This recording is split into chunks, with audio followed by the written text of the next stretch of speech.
देखो बेटा, question number 13 ये भी लेटेस्ट है, 2024 का है। आजकल ऐसा बड़ा फैशन चालू हो गया, स्टेटमेंट 1 और स्टेटमेंट 2। इसमें कुछ नहीं करना है, आपको चेक करना है कि स्टेटमेंट 1 सही है, करेक्ट है या इनकरेक्ट है, या स्टेटमेंट 2 इज करेक्ट है या इनकरेक्ट है। बस इतना ही देखना है। एसर्शन रीजन से छोटे भाई हैं, उनसे थोड़ा सा आसान है। तो आपको क्या पूछा कि प्लांक कांस्टेंट एंगुलर मोमेंटम है सेम डायमेंशन, यानी आपको प्लांक कांस्टेंट की डायमेंशन आती हो, एंगुलर मोमेंटम की आती हो, तो आपको पता चल जाएगा स्टेटमेंट 1 सही है कि गलत है। इसी तरह linear momentum, moment of force, यानी कुल मिला के हिंदी में बोले तो 4 लोग की डायमेंशन आपको पता हो, काम हो जाए। देखिए कैसे, याद तो रहता नहीं, करना ही तो पड़ेगा। तो प्लांक कांस्टेंट कैसे निकालते हो बेटा? E is equal to h nu. याद केवल इतना रहता है, फोर्स इंटू डिस्प्लेसमेंट। फोर्स की याद रहती है, डिस्प्लेसमेंट की याद रहती है। एच ये बराबर न्यू है, यानी कि न्यू जानते हैं 1 अपॉन टाइम होता है। Frequency is equal to 1 upon time, nu frequency है 1 अपॉन टाइम टी इनवर्स, ये हमको याद रहता है। तो इससे काट दोगे तो ये 1 हो जाएगा। तो एच की हमको आ गई -1। अब आप किसकी निकाल लीजिए? Angular momentum.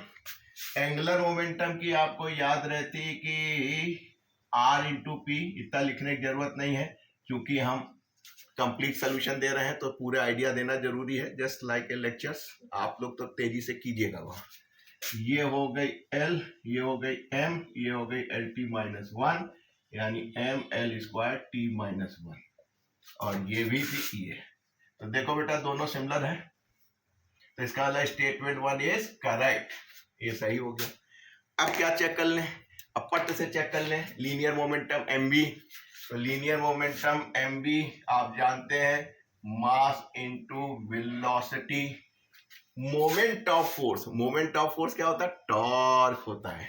Moment of force is equal to torque होता है, ये जानते हैं आप। बस इसको तो आप जानते हैं, कहीं साहब ये तो हो नहीं पाएगा।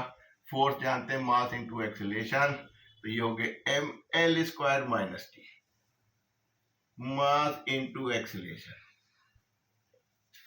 तो क्या बेटा ये और ये सिमिलर है? ये और ये सिमिलर है? नहीं है, ये दोनों सिमिलर नहीं है। एम एल टी -1 है, एम एल स्क्वायर टी -2, यानी कि लीनियर मोमेंटम और moment of force do not have the same dimension, इनकी डायमेंशन सेम नहीं है। तो ये क्या हो गया? इनकरेक्ट हो गया।